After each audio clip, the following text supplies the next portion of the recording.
Welcome to the Firehouse Roundtable podcast, brought to you by the Ventura Fire Foundation. I'm one of your hosts, Peter McKenzie, retired fire captain with the City of Ventura Fire Department, and my co-host, Jason K., active battalion chief with the City of Ventura Fire Department. We are going to bring awareness to real issues that face firefighters and their families. We want you to feel like you have a seat at the kitchen table, which every firefighter knows is the heart of the firehouse. Let's get right into the episode. Hi, this is Joe from Ventura Fire Foundation. Thank you for listening to the podcast. I want to do a quick plug for the September 11th Memorial Stair Climb, this year being held on September the 7th. We're looking for climbers, sponsors, volunteers. If you want to sign up for any or all of those things, you can go to our website, venturafirefoundation.org, or click the link in the show notes. And please remember to subscribe and review the show. It really helps us to build our audience. Thanks so much. Welcome to another episode of the Firehouse Roundtable. I'm here with Peter. It seems like we've been on and off if it's you and I together. So it's good to have you back, Peter. And today we have Jason Patton. And if anybody doesn't know who he is, you are not involved in the EMS world or the fire world or the police world or the veteran world whatsoever. So we're stoked to have him on the show. Welcome, Jason. Let you do like a brief intro on yourself, and we'll go from there. I appreciate it, man. Jason Patton, firefighter paramedic. I've been a medic for 17 years now, or 18 years, and a firefighter for 16. I work in South Florida. I'm also the creator of Fire Department Chronicles and the vice president and co-owner of Fire Department Coffee. Just enjoying life. I've actually, funny enough, been called the greatest firefighter ever, especially compared to Firefighter Fenton. No one else. I'm not better than any other firefighter except for Firefighter Fenton. What's the facial? Yeah, hair? that's what it is. I mean, I mean, that's why he's famous. We had Fenton on the show a while back. I don't know if you listened to his. But one of the things Joe didn't tell you that we usually tell our guests is try to keep it family friendly. And Fenton's immediate comment was, well, if you can get Jason, that might be a problem. He said, for myself, it's no issue at all. But actually, and I said, that's a sign of a true firefighter, right? Actually, like 99% of the stuff that I put online, or everything I put online is family friendly. But yeah, the podcast, it can get a little interesting. Or in person, I am the opposite of family friendly. So yeah. I get it. You're a firefighter. I can tend to be that way too. Yeah. So anybody who doesn't know about your company's Fire Department Coffee, Fire Department Chronicles, I'm sure most of our listeners know, but I was introduced to you with all of the things coming across my Instagram page. I don't know if these were the first ones, but you got to tell me your like timeline. But what I think of the two that come to mind when I think of your brand is Real Things I've Seen as a Paramedic, which is so relatable to anybody who's been a paramedic for any length of time. And then the other one is you green screening yourself into scenes. So what was kind of give me like your precipice for what was your initial part? How did that come up that you wanted to do any of this, and what was the beginning, and then how's it going now? What are you into now? So it's funny because when I first started making videos, about 2015, and I bring up Fenton before, but Fenton actually is the real OG in all of this. He was the first one to start making videos. He started making videos probably 10 years prior to me doing it in 2015. He did like My Knee Hurts Now and like the music videos, like really, really. And when Say Anything But Station 2, that was so relatable to me, man, because I worked at a department where Station 2 was the absolute worst station you could be at. So it was hysterical to see. But that might be every fire department. I swear, man. Because we have one of those too. Yeah. So I just started messing around the station. Just started messing around with the guys and the girls in the station, and we were like we were filming each other. It started off as National Geographic's Fire Department Edition, which I received a cease and desist from that, which was fun. That changed the name, but just kind of a progression of really just highlighting the stuff that the people that we work with every day, like enjoying like the brothers and sisters that we're around. And I don't care what department you work for, what language you speak. We all work with the same people. Like no matter who it is, there's always the same characters that are running in and out of those places. So started off as that, and then kind of slowly melded its way into like different paramedics, different firefighters, highlighting the different personalities that are within it. And then I would say probably 2.5, 3 years ago is when I started green screening. That simply came from I had done a couple of videos about like what it's like watching videos or firefighting shows or EMS shows with firefighters or paramedics, and they got a lot of views. And I was like, man, I want to try to put myself into these things. And I did it, and it was just massive. Like the reaction from it was so cool. It was actually really what propelled me into getting a decent amount of followers. But it's just so cool because I cannot watch a single show without being like, I mean, a colostomy bag, like that's the that was first good. I just saw that one. Yes. But so yeah, it's been a cool adventure, man. What's changed is in the last 3 years and 4 years with TikTok, it's really allowed people to be able to just have an ability to film yourself, and then edit it on the apps itself. So more people will be able to get into the game and kind of enjoy putting things out there. And I say the only reason I've made it this far is because I kept race, religion, and politics out of everything, and I keep everything family friendly. So I think those are the two big things. If you stick with that, you probably have some success. Nice. Jason, I got a question for you. What was in the beginning when you first started, was it just for fun, or did you go, I think I'm going to try to build a company here, or did you have like another ulterior plan? No. When you started it, or was it just random? It was random. Gain traction? Just random. Let's have Gotcha. some fun. Put it out there. People were starting to watch it. I was like, oh, this is cool, man. This is fun. Not at any point in time, and I say this wholeheartedly, 100% truthful, not at any point in time did I ever start doing this for the money. Like I never thought about money in any of this. I didn't think that I could become prosperous from this because I legitimately just enjoyed making the videos. It was just really fun to put out the things that we see all the time. And then obviously kind of melded into this mental health piece that I thought was really cool.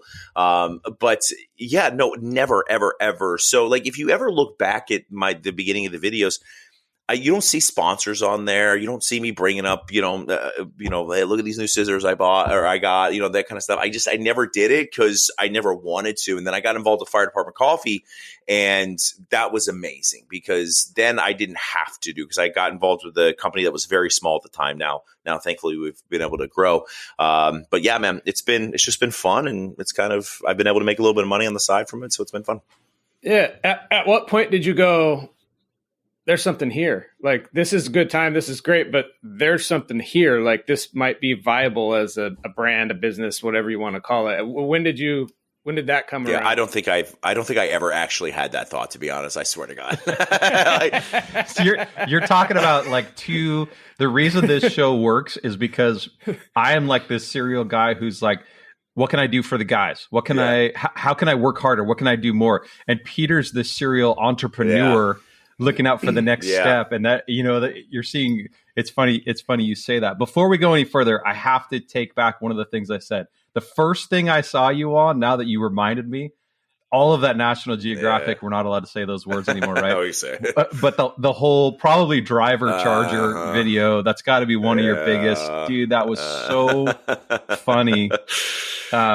Was it cool to get a letter from them saying cease and desist? Like, oh, I've kind of made it. I mean, that's never your first thought when you get a legal form. I'm like, oh, yay! Like, no, I crapped my pants immediately. I was like, oh crap, because I had no experience with cease and desist. And if anyone's ever received a cease and desist, they are not nice letters. They are like, hey, you will burn everything you've ever made and delete it and punch yourself in the face for doing this. Like, it was like super aggressive. So funny part about all that is I get that. I immediately like reached, because there was a number on their email. I reach out to them. I talked to them, and they were like, "Hey, look," and I sent them my logos and everything. They had just here's what actually happened. I applied for the National Geographic's Fire Department Edition trademark. And they got notice of that. Hey, this person's doing this. So they just sent me the thing. They didn't see what my like logos were, nothing like that. And when I reached out to them, they were actually really cool about the whole thing. By the end of the conversation, they're like, "Hey, look, you can keep everything if you want. You're actually covered under parody law, so you don't have to change your name." And I was like, "Oh, okay, cool." I changed my name the next day. I was like, "Oh, nah." Too much legal jargon. Yeah. Careful. It brings up a good point, because there's plenty of people in the space, good people who make logos about known brands. And I mean, people at our department, I mean, it's everywhere, right? Like, it's a thing that people do.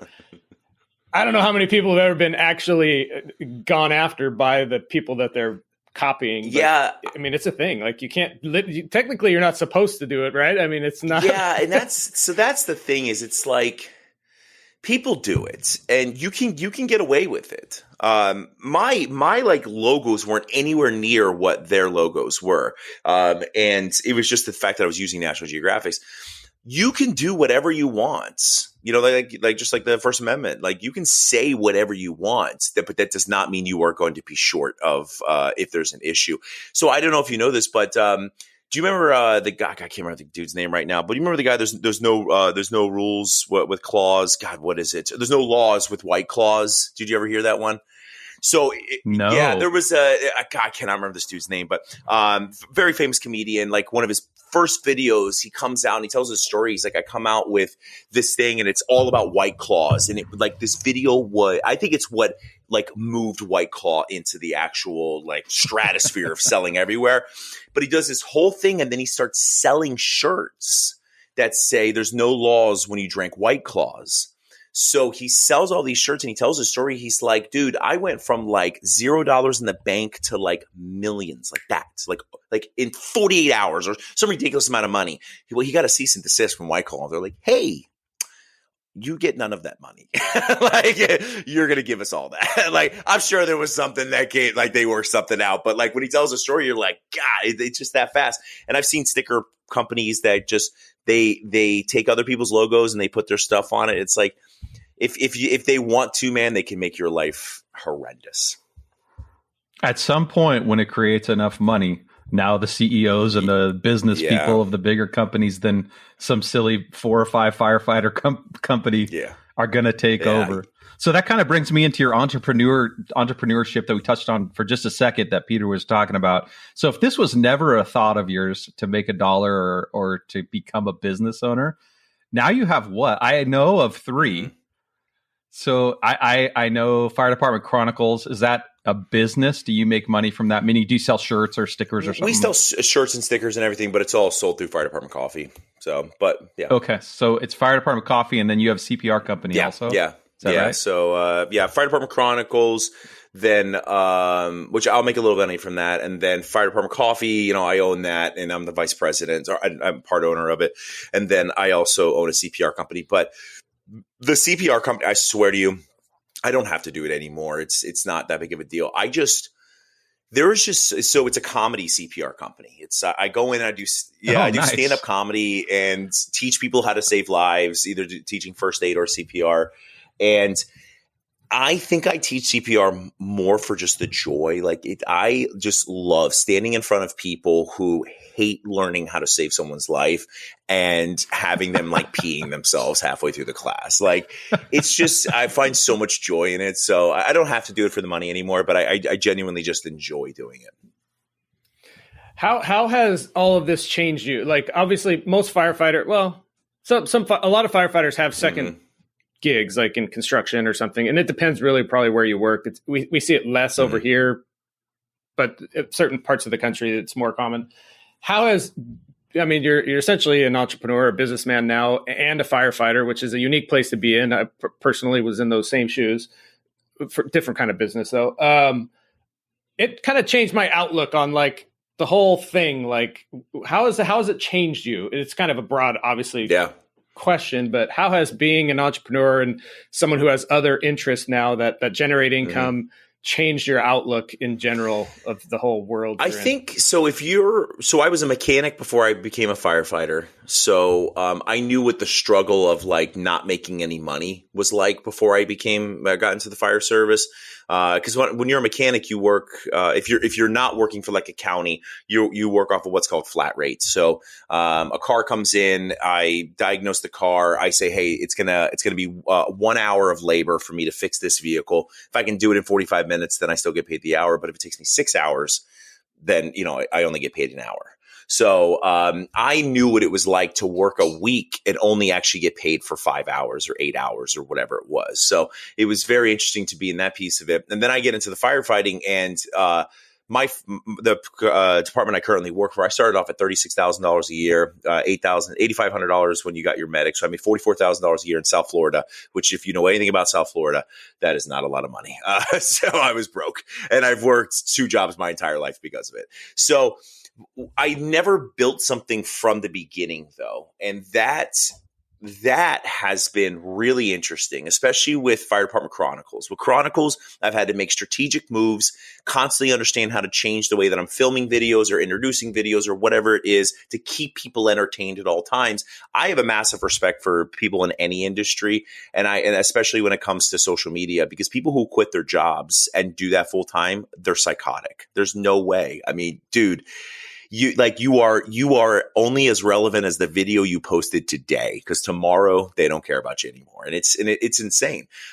So it gave me a greater respect for my job as a firefighter, because I did the work, did the classes, get in there, continue my education, but I get to show up and hang out with like my brothers and sisters and have the greatest time. And at the end of the day, I get a pension. Like, holy crap, man. Like, we are in the greatest job in the world. But coffee has been the biggest balance of understanding how to grow a business, how to try not to go bankrupt in the process, and then just have a true understanding of what success looks like depending on what your business plan looks like. True story, none of the executives of Fire Department Coffee had a salary until probably 4 years into the business being open. Like, none of us took salaries. We just prayed that we would get to the point that we could actually do that. So I know not a lot of businesses can do that, but balancing not getting too greedy with your money and expanding your business so you can actually get a payout at the end, and bankruptcy, that's a fun journey to learn up on. Do you find yourself giving advice to other firefighters who are interested in, a side gig or a plan B? Or because one of our shticks here, and mine personally, is you're an industrial athlete as a firefighter. I mean, go break your hip and see what happens. About coming back to your job, right? Like, you're only as good as you can keep performing that position. Oh, yeah. So I think my opinion is people need to be planning for a plan B, because you never know. And we are lucky enough to retire relatively young, and sometimes that's a struggle, and people need something to do afterwards. But I was always the guy that people came to, like, oh, I see you're doing, you have this, and in full disclosure, I retired early because my business was doing well. And what is that? What do those conversations look like? Do people come to you about that kind of thing, or has that changed your perspective on like what you think a conservative approach to, a firefighter's career and earning potential and all those things? Yeah. How does that look? So I've the first day I walk in, or I get hired in my fire department, I go in to get my bunker gear, and I'm getting my bunker gear, and this guy walks up and he goes, "Hey, if you are depending on this pension at the end of your career to be your only source of income, you are going to do it wrong." And I was like, "Oh, okay." Like, it was like, I haven't even started putting into my pension yet, and someone's already putting that in my brain. And I couldn't agree more. I have watched guys who make next to nothing. Like, they are firefighter EMTs or firefighter medics. Like, they're the lowest rank scale within my department. And we got a guy that's about to retire. This dude's going to do 20 and leave. He's not going to do the drop. He's not going to do anything else.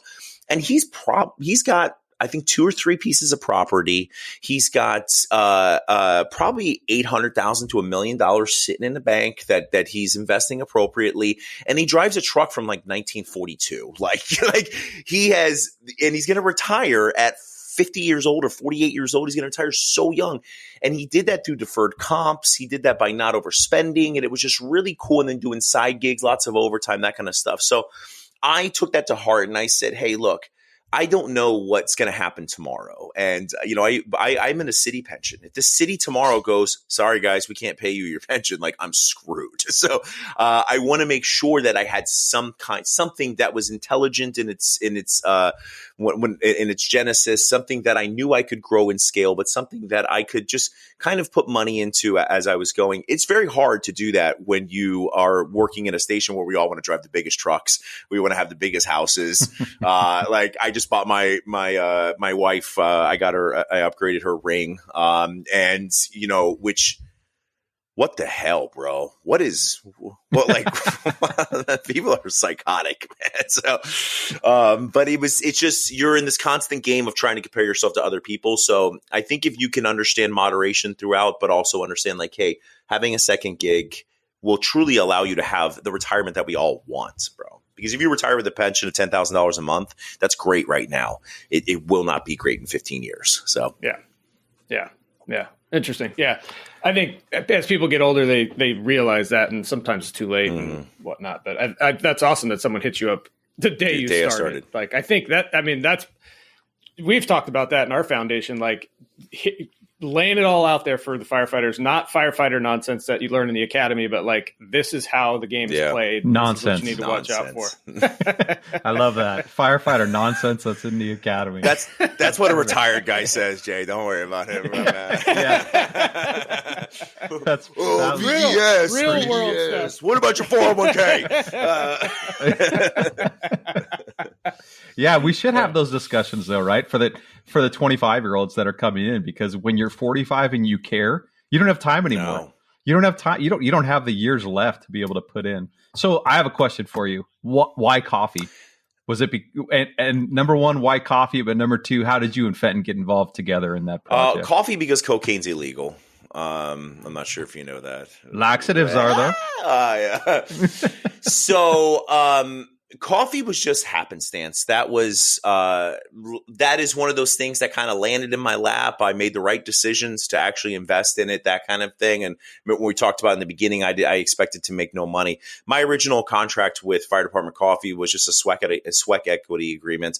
And I actually signed an exclusivity agreement as well. So I said that I would work with no one else except for Fire Department Coffee, social media wise, which was my girlfriend at the time was like, do not sign that. That is stupid. You are going to pigeonhole yourself. And it was the best decision I ever made. So, You're not, that's not your wife? No. Okay, good choice. I was thinking the same thing. That's I had funny. like 9 girlfriends between her. I'm just kidding. That's not true. So I make a video about coffee. So long story short, when these hurricanes hit Florida, they essentially take an entire shift and shove them into 2 stations. And we have 35 people in there. It's like police officers, like other areas as well. And there's like 35 of us all staying in this station together. And I was making a video saying that coffee was the only thing that was going to stop us from killing each other. And somebody saw it, tagged Fire Department Coffee, Luke Schneider. And he saw it. He reached out. Hey man, come on out I'd love to work with you. I tried the coffee, loved it, flew out there. And then, the rest is history. So, but that, I tell you, it's one of those things where like, you look back in your life and you're like, man, if I had not made that decision, like where would I be today? And we always obviously think, it would have been better, that kind of thing. But that truly was, he sat me down and he goes, hey man, here's the deal. This is my baby. I know we're going to grow this.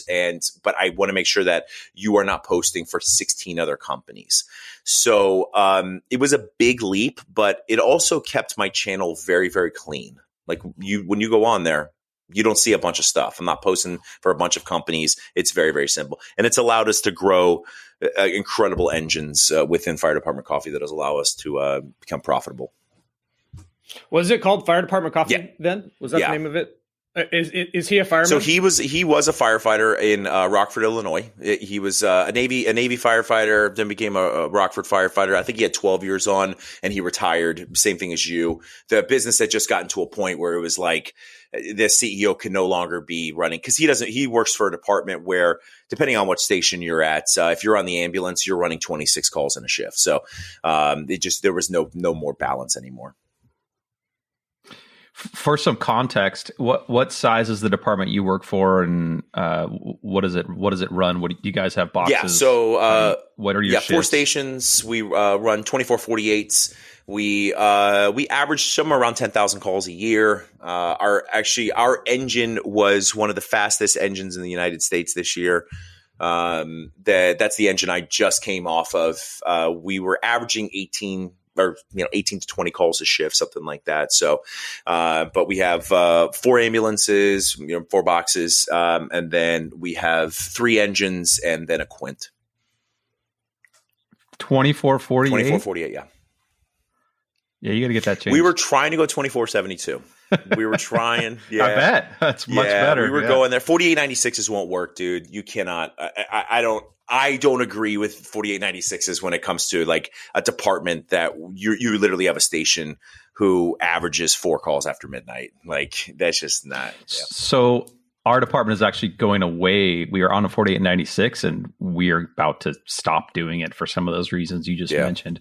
Let me shift gears on you a little bit. I have seen a few of your posts that talk about some take a break. You and Fenton leaning up and saying, let's talk mental health. Let's make sure we check in. Everybody's doing okay. What was your precipice for going that direction? And how are you involved in that movement right now? So I've struggled with just general, we'll call it self-esteem stuff since I was a child, go figure, the clown, had some self-esteem issues. So nothing major, but, kind of just throughout my life of not really addressing those things, and then getting into the fire service and, seeing things that were, not so incredible.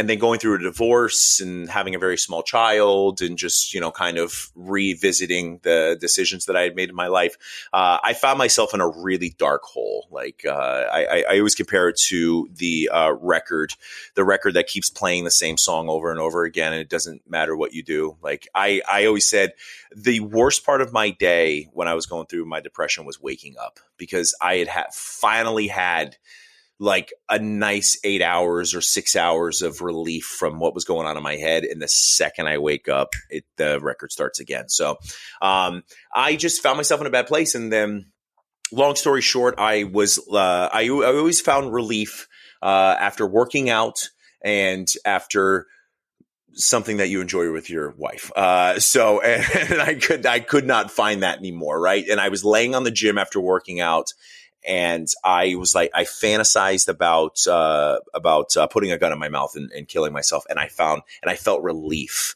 in that thought process. And I was like, that's a problem. So I went to a therapist, and after a few sessions, man, I had like a massive breakthrough. It was such a cool experience. And I was able to find and now my wife is actually going into her master's degree for the same type of stuff. So it's the conversations we have are amazing. But yeah, man, I found that we have this really bad issue with somehow saying that being a man or being able to provide for your family or being emotionally stable is not intertwined with good mental health. Like, for some reason, those two things are not allowed to be together, because it's either you're tough, you're a rock solid, impenetrable object that does not waver no matter what's happening, or you're hugging trees and talking about your feelings.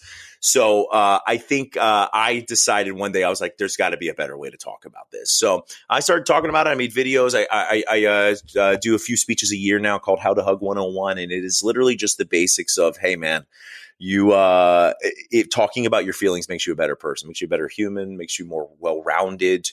If I know a guy that will come to me and be like, dude, I I'm like, I'm not doing okay right now, man. Like I'm really hurting. I trust that dude 1,000% more simply because I know that when he says something on the opposite side, like, hey man, I'm doing great, or what you just did over there, that wasn't really cool. I know that that's coming from a genuine place. People that are just willing to give you two types of emotions, they're suppressing a lot of bad things, you know?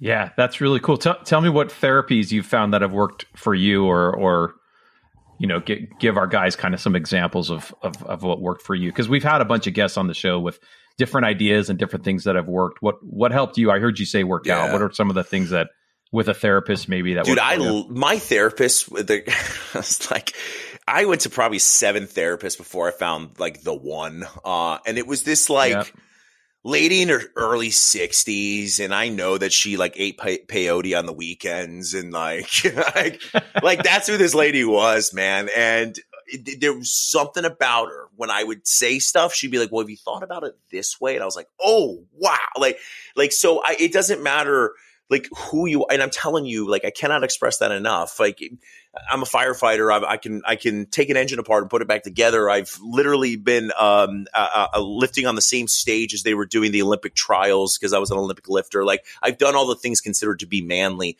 but I will cry when I need to cry. I think that's a huge therapy, man. Like, I processed my dad's death one night. I don't know what happened, bro. Something happened. I was talking to my wife, and then just like it went, and I cried for like 3 hours straight. It was amazing.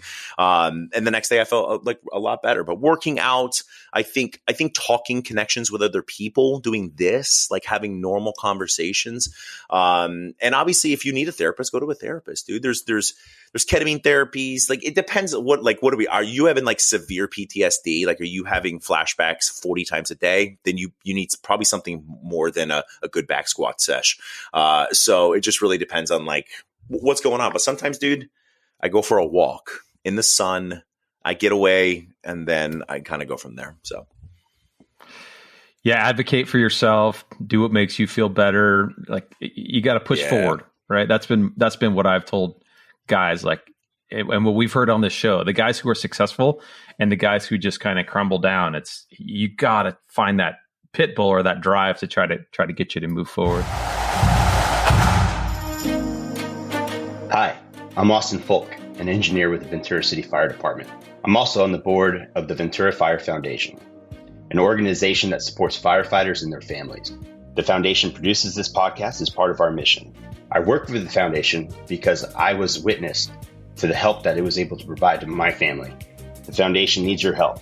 First, please subscribe and rate this podcast on your podcast platform.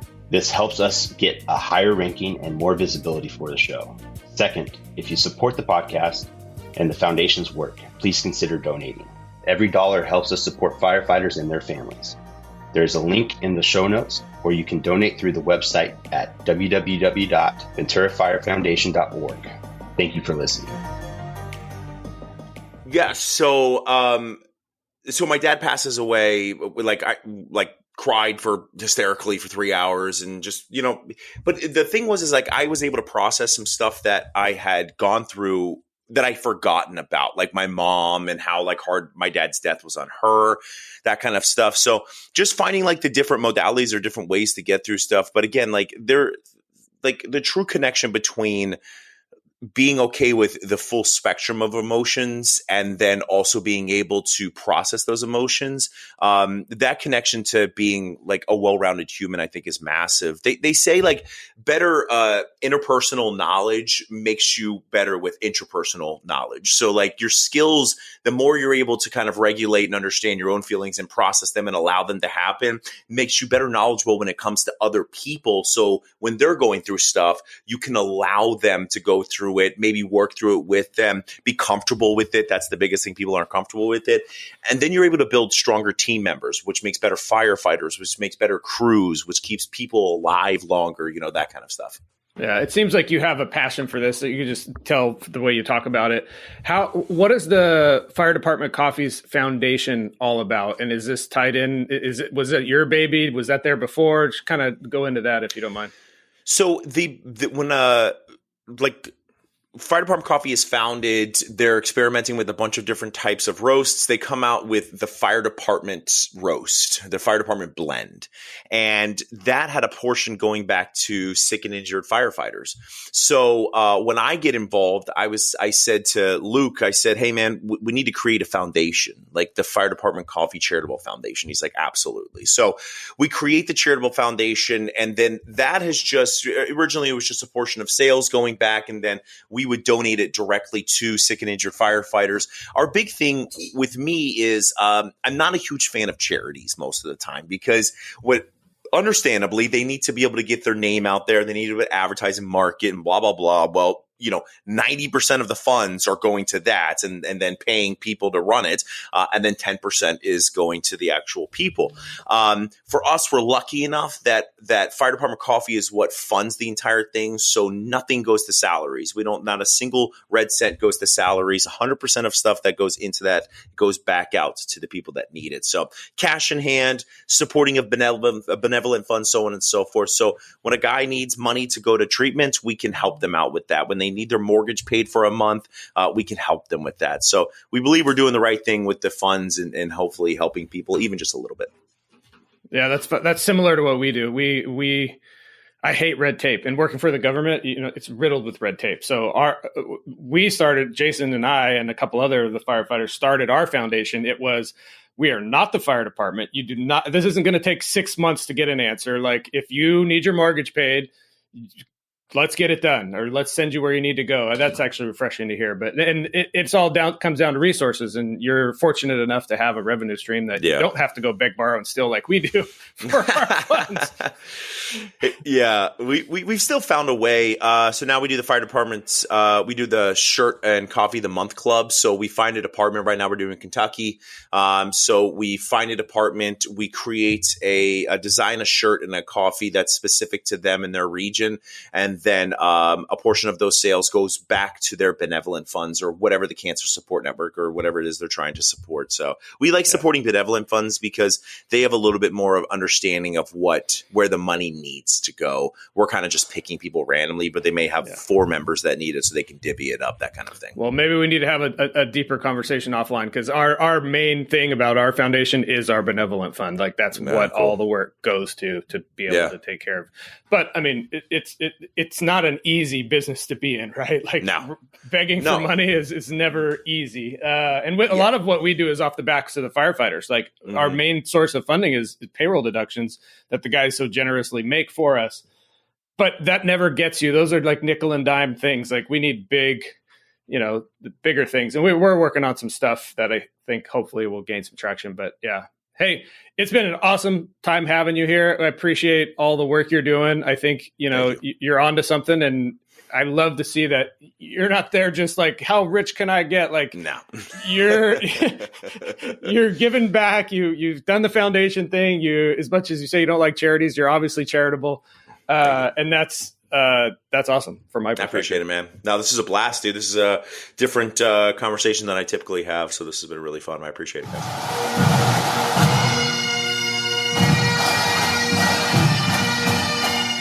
All right. Well, that was a great episode. I wish we would have kept the recording going after we ended it, because that's when like a lot of the comedy and the craziness came out, but it was too late for that. But I had a feeling that was going to happen. Like, oh, we're all tame and family friendly. And then the second the button goes off, that's when like all the magic happens. But anyhow, great episode. I love the fact that he is charitable. He's not afraid to talk about his own mental health struggles, and he's clearly successful. He's got a couple of businesses going, and he's willing to put some money where his mouth is. So yeah, super easy to talk to. I mean, you can kind of tell when you watch his videos. He's just a really personable guy. I like that he said it was different than a lot of the podcasts that he does. I feel like we took him down memory lane a little bit with some of the stuff he talked about from his beginning days and kind of walking through his career.